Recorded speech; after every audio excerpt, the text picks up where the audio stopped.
আসসালামু আলাইকুম, সবাইকে শুভেচ্ছা। আজ পুঁটি মাছ শুকনো ফ্রাই করব।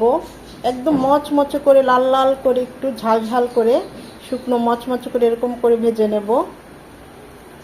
পুঁটি মাছ পছন্দ করে না এমন পার্সন নেই বললেই চলে। আমার তো খুবই পছন্দ, গরম গরম ভাত দিয়ে খুবই ভালো লাগে। সাথে আলু ভর্তা, টক, ওরকম পেটি, মাছের পেটি রান্না করেছি। একদম সহজভাবে পুঁটি মাছটা আমি আজকে ফ্রাই করেছি। পুঁটি মাছ ফ্রাই করতে পারে না এমন পার্সন নেই বললেই চলে। তা আমি তো আমার মতো করেই করেছি, সেটাই আজকে আপনাদের সাথে শেয়ার করব। তো দেখুন, চলুন আমি কিভাবে পুঁটি মাছটা ফ্রাই করি সেটাই আজকে আপনাদেরকে দেখাই।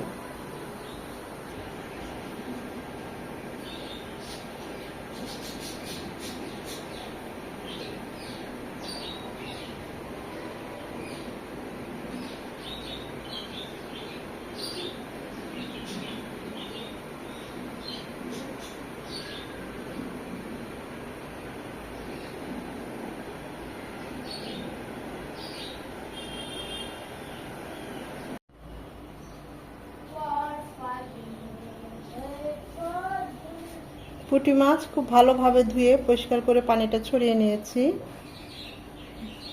ভালোই সাইজটা, একদম টাটকা তরতাজা, দেখুন রূপোর মতো চকচক করছে।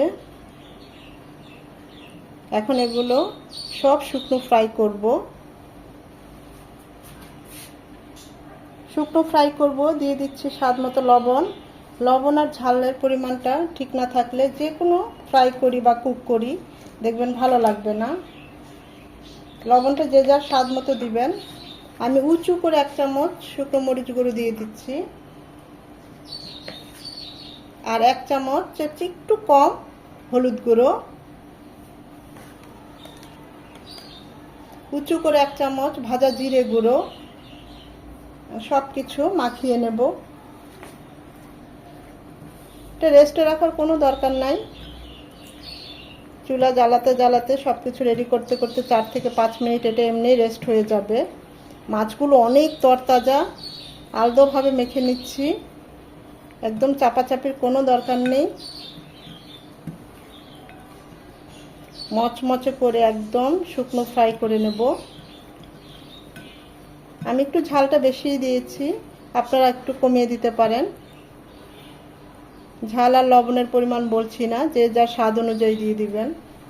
আমরা এখন চুলায় চলে যাব। পুঁটি মাছগুলো ভাজার জন্য প্যানে দিয়ে দিচ্ছি সয়াবিন তেল। তেলটা ভালোভাবে গরম হয়ে আসলে চুলার আঁচ এখন মিডিয়াম টু লো হিটে রাখবো। এখন দিয়ে দেবো মাছগুলো।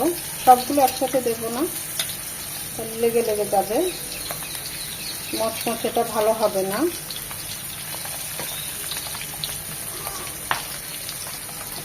বাকিগুলো আবার পরে রেখে দেব।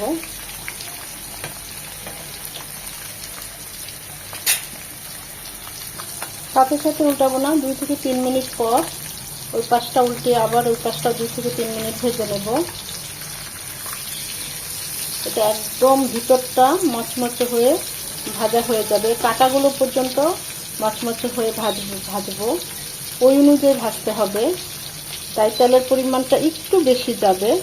আবার চাইলে আর একটু কমিয়েও মোছা মোছা করেও ভাজতে পারেন, সেটাও ভালো হয়।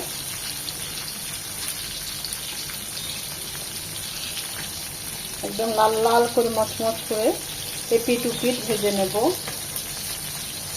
মাছগুলো একদম টাটকা, ভালোই বড়। ওই পাশটাও এরকম 2 থেকে 3 মিনিট ভেজে নেব।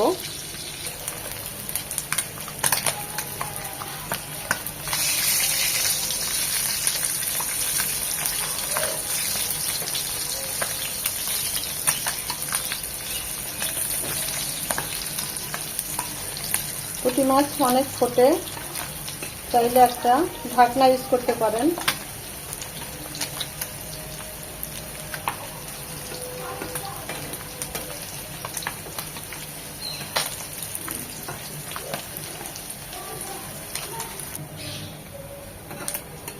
এরকম মচমচ করে ভাজা হয়ে গেলে উঠিয়ে নেব।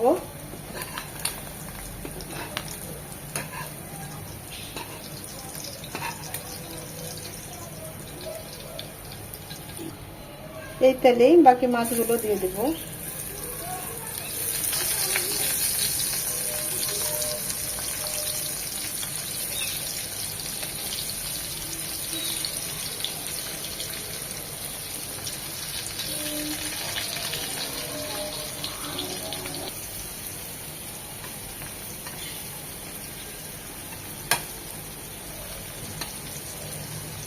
এরকম দুই একবার উল্টিয়ে পাল্টিয়ে ভেজে নিলে ওই ভাজাটা বেশি মচমচ হয়।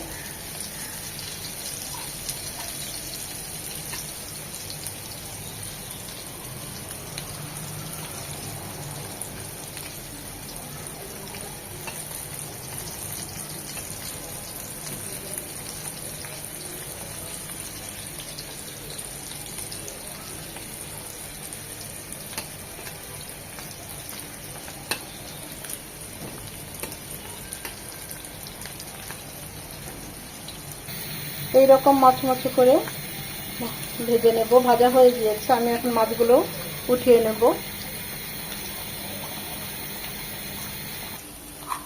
পুঁটি মাছের তেল, ভাজার যে তেলটা, সেটা দিয়ে কিন্তু ভাত খেতে দারুণ লাগে। ইলিশ মাছের ভাজার তেল, পুঁটি মাছ ভাজার তেল, আমি এরকম একটু তেল সবসময় একটু বেশি ইচ্ছে করেই রাখি, যেন এই তেলটাও একটু খেতে পারি।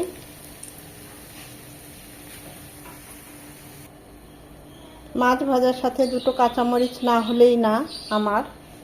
সাথে আলু ভর্তা করেছি, টক রান্না করেছি, মাছের পেটি রান্না করেছি। আজকের খাবার আমার একদম জমে যাবে। আর বাচ্চাদের জন্য চিকেন তো আছেই। এই রকম মচমচে পুঁটি মাছ ভাজা গরম গরম ভাত দিয়ে, সাথে কাঁচামরিচ আর এরকম টক, একটু আলু ভর্তা আমার আব্বুর অনেক পছন্দ। আমার চাচাও খুব পছন্দ করে। আমাদের বাসার সবাই, আমাদের পরিবারের সবাই এই খাবারগুলো বেশি পছন্দ করে, বড় বড় মাছের চেয়ে। কার কার এরকম পুঁটি মাছ ভাজা দিয়ে গরম ভাত আর এরকম ডাল বা টক দিয়ে খেতে ভালো লাগে, কমেন্ট করে অবশ্যই জানাবেন। ভিডিওটা ভালো লেগে থাকলে অবশ্যই লাইক, কমেন্ট, শেয়ার করে দিবেন। সময় নিয়ে যারা এতক্ষণ এই ভিডিওটা দেখেছেন তাদের সবাইকে অসংখ্য ধন্যবাদ।